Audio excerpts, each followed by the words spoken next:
welcome back around. Jay, I was thinking about you last night, and I know you missed it because you were at the game. The young man having to handle the truth. I loved how he took it, though. Smile on his face, and Jack was in full, you Lieutenant Weinberg mode. Love that. Okay, first word. Responsibility you could possibly pass. It's the first word. The way last night ended, not too different from the way this series played out. No lead save, huge comeback, big performances, head-scratching calls. The refs had drinks thrown at them last night, Jay? I think they did, yeah. Clippers left cleaning up the mess. And that will take a while as Donald Sterling is going full Donald Sterling, lawyering up and refusing to pay the fine. Jay, you're in Los Angeles. You were there last night. How should the Clippers feel? They should feel the same way that Chris Paul and Blake Griffin were, despondent after the game. Literally could not keep their heads up, and you should be that disappointed when you fought all season. You know, you desperately want to win a championship. You felt like you had the potential to win a championship, and the Thunder snatched it for them. Now, the Clippers can say they outplayed the Thunder for about 35 minutes last night. They outplayed the Thunder for 45 minutes of Game 5, so there's a lot there to like, and going forward, you know, as they get more acclimated to Doc Rivers' system, as, you know, maybe they get in a reinforcement or two, you know, this team should be contending for the next couple of years. But the bottom line is they came up short. They couldn't get it done this year. And now I think the Donald Sterling thing comes into play even more because you don't have the games themselves. I was going to ask about that, Jay. As we move away from this, 24 hours becomes 48, becomes 72. Do the players start to think, you know what? We had a chance at winning Game 5. We should have won Game 6. And what happened here? This distraction got this series away from us. Well, I think the weight of it finally took a toll. You know, they just seemed weary by the end. They had nothing left for that critical Game 6 fourth quarter, I should say. And I don't think it was an issue throughout the series. They didn't play like a distracted team. But sometimes there's a cumulative effect. And Doc Rivers spoke to that afterward. I think that, you know, once you get past the devastation of not being able to advance to the next round, I think they have plenty of good things to look at. You know, you talk about their core still being under contract for next year. That's very important. You've got Chris Paul still in the midst of his prime, and that whole conversation about Chris Paul, superstar, now superstar, Chris Paul not getting to a conference finals, that's just nonsense. We all know one person doesn't do it alone, and his numbers have been phenomenal, and he'll probably come back even better and even more motivated next year. So they have a window, and it's only year one of the Doc Rivers situation. They have this window that they're only now entering, really, in terms of championship contention, and they're still in it. And it's, in terms of the Donald Sterling thing, I don't think it's going to be anything going forward because I think the players will have faith in Adam Silver, and they have Doc Rivers basically as the face of that organization now. That's plenty to be positive himself last night suggested it could be a messy summer. Frank, you want to address this? You know what, I would be incredibly disappointed if I'm the Clippers, but I'd also be very optimistic about the future. Disappointed you had a double-digit lead in Game 5, and your point guard, who a lot of people think is the best point guard in the league, imploded in those final 17 seconds. Then you go home with a chance to force a Game 7, and you get outplayed, and Kevin Durant was phenomenal with the 39 points. Yet you should be optimistic because you have a very good core, and you're going to make moves during the offseason. You've got to get a backup big man. Who knows? Maybe Paul Pierce, an L.A. guy, one more year, hook up with Doc Rivers. They could use a guy like that. That's all basketball, Frank. Speak to the Sterling of it all. The idea that come free agency July 1, we won't know what's going on with ownership of this team. Well, I think you do know what's going on with it. The league is trying to remove Donald Sterling, and Donald Sterling is trying to hold on like everyone knew that he would because this is what he does. He fights. But I think the players are so removed from this, I don't think it'll be an issue for the players or for free agency. Ryan. I do agree with that. I do think that Doc Rivers is the key guy here. Clearly, he is the face, as we've said. He is the guy they're going to be looking to for guidance and stability, and a source of stability, a sense of it. So I think that's true. I think they are very lucky to have him as the guy. As far as the basketball is concerned, it's that fifth game. You know, I know they had their great comeback, and I know they had the great first game with Paul going 8 for making his first 8 threes. But that fifth game will haunt them until they can get back to it next year. I mean, the 7 with 49.2 seconds and how it came down. And then, in the end, after they did mess up, the bogus call that put Westbrook on the line, that's got to sting, too. I mean, that game is the one that's going to do it. Jay, what do you see for this? Durant had his way last night. All right. Jay, what do you see for the offseason here? Well, if Donald Sterling isn't going to pay this fine as he pledges, then guess what? It's only going to help the owner's case against him, the rest of the league's case against him, give them more grounds to remove the team from the Sterling. Frank, you agree with that? Yeah, I do, absolutely. I think, look, a guy like Paul Pierce might end up joining Doc Rivers, and that would be a quality addition for that team. Okay, Bob, you said it was about Durant last night. And for the Thunder now, it's about the Spurs, the team they swept in the regular season, 4-0. San Antonio full roster in 3 of those games. And for the Thunder, this is where they expect it to be all year, right? Though both series so far have been a battle this postseason. Bob, based off the 4-0 record in the regular season, do you see the Thunder as having an advantage over the Spurs? They may have an advantage, and they certainly have the belief that they can beat them. The 4-0 in their mind was totally legitimate. I would say this: the Spurs are playing better basketball now than at any point in the season. The Spurs are doing the exact And they were the thing 1 seed after the season. And right, and they're the team that they're doing the thing that everybody dreams of, peaking at the right time. They just came off an historic a series in which they won by margins that have only seldom been seen in this league. They are playing very, very good. Now, there's the Parker factor. He said it's a grade 1 strain and he's going to be okay. I hope he's right because I want to see this thing with everybody playing healthy. I think that the Spurs will have play much better than let's put it this way. Anybody think they're going to get swept in this series? I don't think so. So Okay. I think it's going to be a great series. Talk about the matchups here, Spurs Thunder. Well, you look at Durant, and obviously he was brilliant last night, 39 points, 16 rebounds. He played like an MVP. But for me, the key to the series is Westbrook. 2 years ago, these two teams played, and Westbrook and the Thunder got through to the finals. Westbrook, he's always going to be the X factor because he's going to do things that are going to drive you crazy, but he's going to have moments like last night when he could be very good. He's so difficult to guard for so many teams, and if Parker, even if he's healthy, it's a tough coverage. To me, Westbrook is the key to this series. Is he?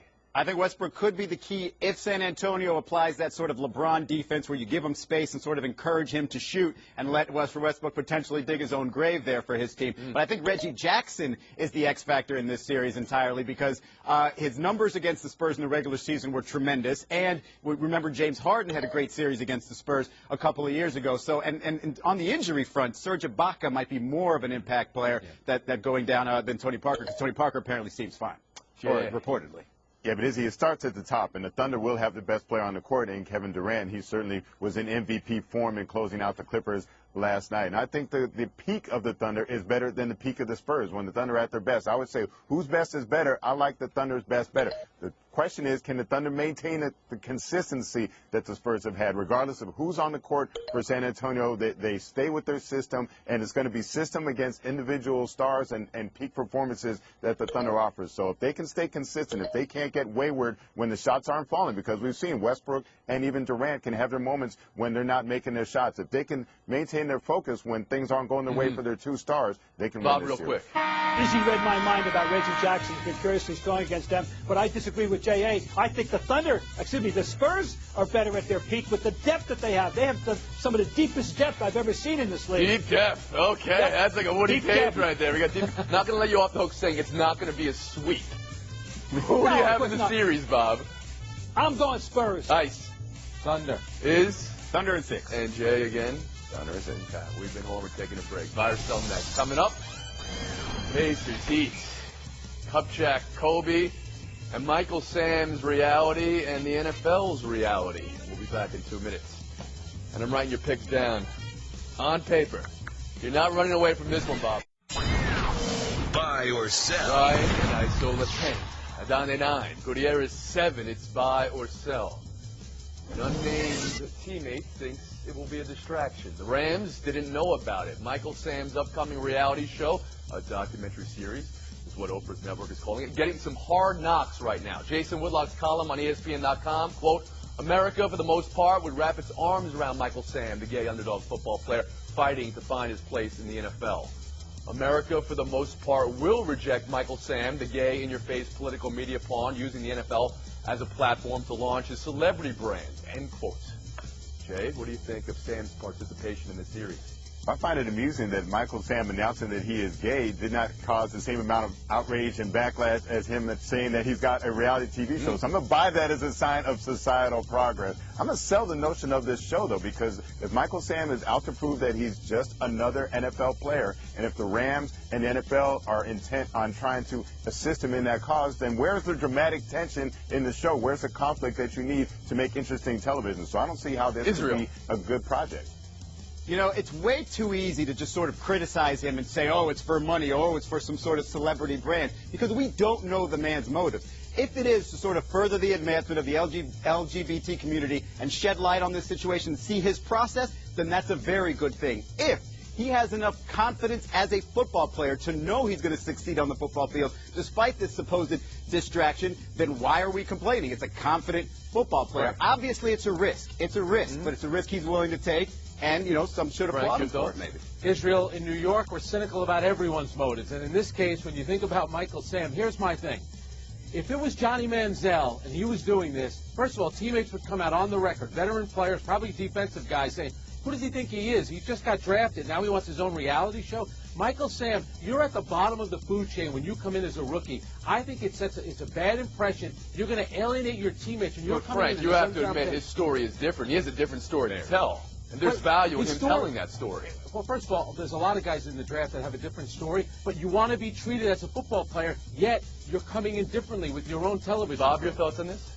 That he talks the talk. I just want to be regarded as a football player. By doing a TV show, he is not walking the walk. As Mike Golick said this morning, he should be doing this.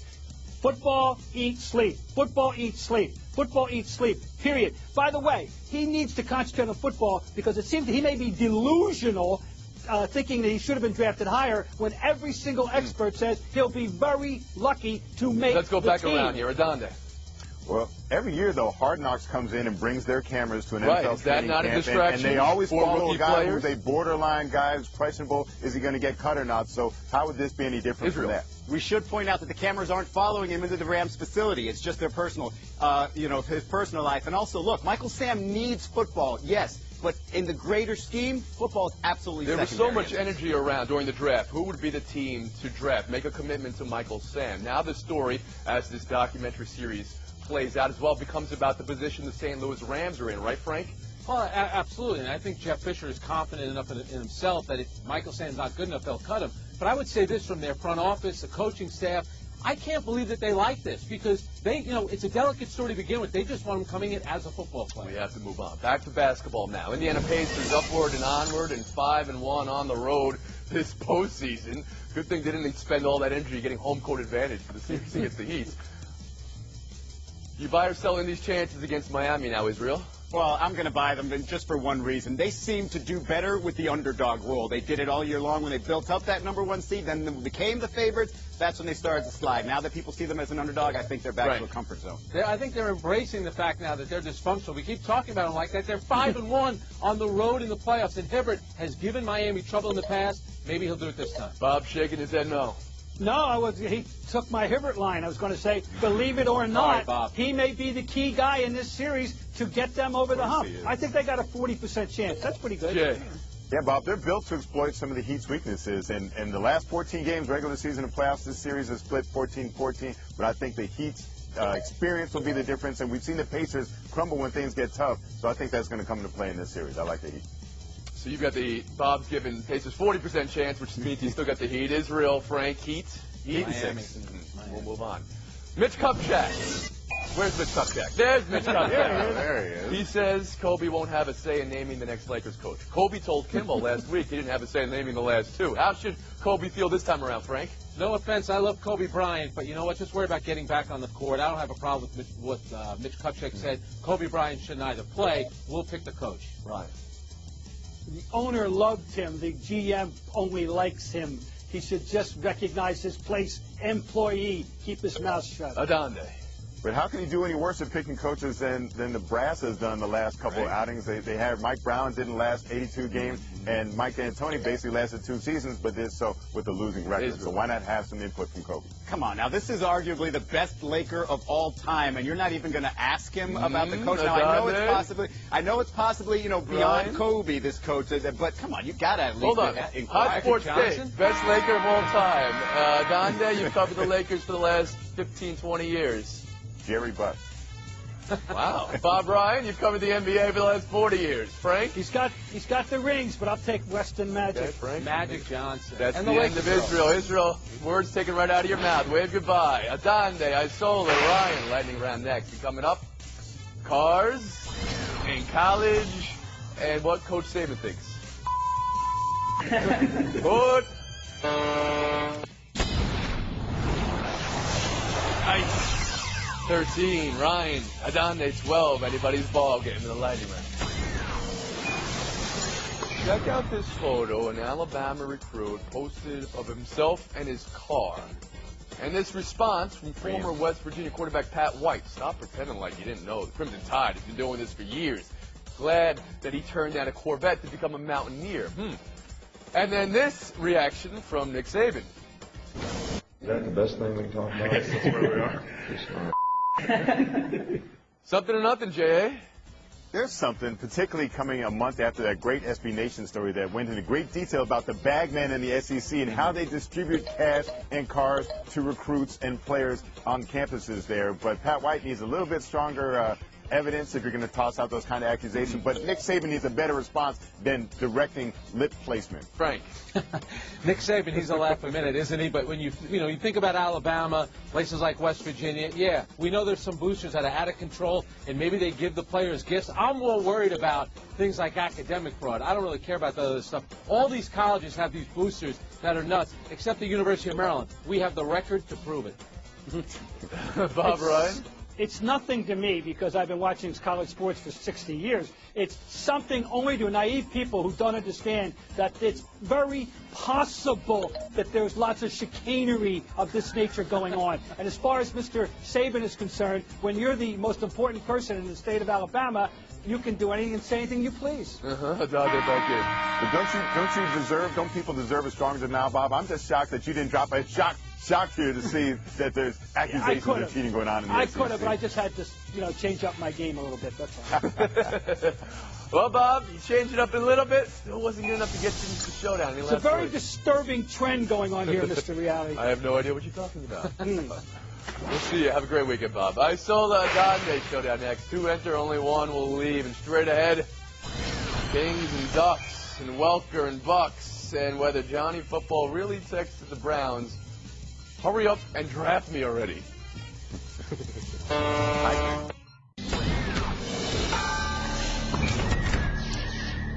Dante, Isola. One man will be an island in FaceTime. 3 quick showdowns first, though. Good luck to you both. Showdown 1. Game 7. Kings at Ducks. Home Kings. 1-4 so far in Game 7 this postseason. Jay, what will be the biggest factor tonight? Well, home ice not being a factor is a factor, especially for a Kings team that doesn't have to get on a plane or stay in a hotel to play this road game. And how about the fact that Kings are 5-0 when facing elimination in these playoffs? I like the Kings. I love the fact that Southern California is the epicenter of hockey. You know, the team that scores first has won 25 of 26 second-round games. And look for Marion Gabrick, the former Ranger, leads all scorers in the playoffs. 8 goals. Southern California, the epicenter of hockey. If you make a New York reference. I go to Southern California for my Southern California boys. They showed that too. Do you believe that Johnny Manziel actually texted Cleveland Browns quarterbacks coach Joe Loggins, hurry up and draft me, like Loggins told ESPN Arkansas, and his very authentic exchange suggests? And if so, Frank, cool or desperate? I think it's kind of weird, to be perfectly honest with you, because I thought it was a homeless guy that made the pick. And then, 10 years from now, we're going to hear that it was the ghost of Otto Graham that made the pick. I think it's a little weird, a little bizarre. It's desperate, but it's desperate on the part of the Cleveland Browns because they get all excited like, oh, my God, somebody actually wants to play for the Cleveland Browns. We got to go get this guy. We got to trade up and get this guy. That makes the franchise look so desperate that they can't believe somebody actually wants to play for them. Mm-hmm. Points. Split the points. There we go. 2-1 going into showdown 3. You ready? Let's go. You may have seen this photo of Wes Welker recently just handing out hundos to people after winning big at the Kentucky Derby. Churchill Downs says there was a computer malfunction and he was overpaid $15,000 and they want the money back. J.A. Adonde, should Wes Welker have to give the money back? Absolutely not. That's the mistake at Churchill Downs. It's just like if they fail to offer you a receipt, your purchase is free. If they fail to offer you the correct money, guess what? You get to keep that money. Are they going to go to everyone that he was passing out those honeys to and demand that they take that money back too? No, that's on them. He needs to give that outfit back. He looks like the actor, Giovanni Ribisi with that thing on. Here's the thing. The track, you know how much money the track takes from people? You see them walking around with their head down, picking up old tickets. Don't give the money back. Don't give the money back. You sound like you speak from experience there, Frank. Aqueduct. Aqueduct. All right. Point, FaceTime, 30 seconds, Los Angeles. You know, as Major League Baseball is embarking on its quest to find a replacement for Bud Selig, they might be wise to learn from their lessons and hire from within one of their own. There's a lot of ridicule for Bud Selig when he first got the commissionership. People thought he was just being a lackey of the more powerful owners, but he worked out pretty well. How about the expanded playoffs and interleague play, and most important, labor peace? So I think hiring another owner to be the next commissioner would be a good idea, but they need to hire someone that's a little more social media savvy. Baseball needs to step up its social media game. There's no reason guys like Bryce Harper should have fewer followers on Twitter than a Damian Lillard playing in Portland. Or J.A. Donde playing in Los Angeles. At J.A. Donde. Hey, Frank, Tony, I wanted to a ask you real question quick. for you. Now, since Phil Jackson will only think about hiring somebody who played for him, how soon do we get to Dennis Rodman coaching the Knicks? Let's hope Derek Fisher wins a championship and then it's him, because it looks like Derek Fisher, maybe Mark Jackson, even though he didn't play for him, I think it's going to be. You know what happens if he can't find a player who played for him to coach the Knicks? He finds a reporter who covered him coaching the Knicks. Yeah. In They're all Chicago right. and L.A. That's good doing, folks. For him in New Come York. around They can't on afford a 'em. 71.5 I hour covered break. him as a Come on, player. Phil, See we you go Monday way back, around the Phil. horn. We go way back to the 90s.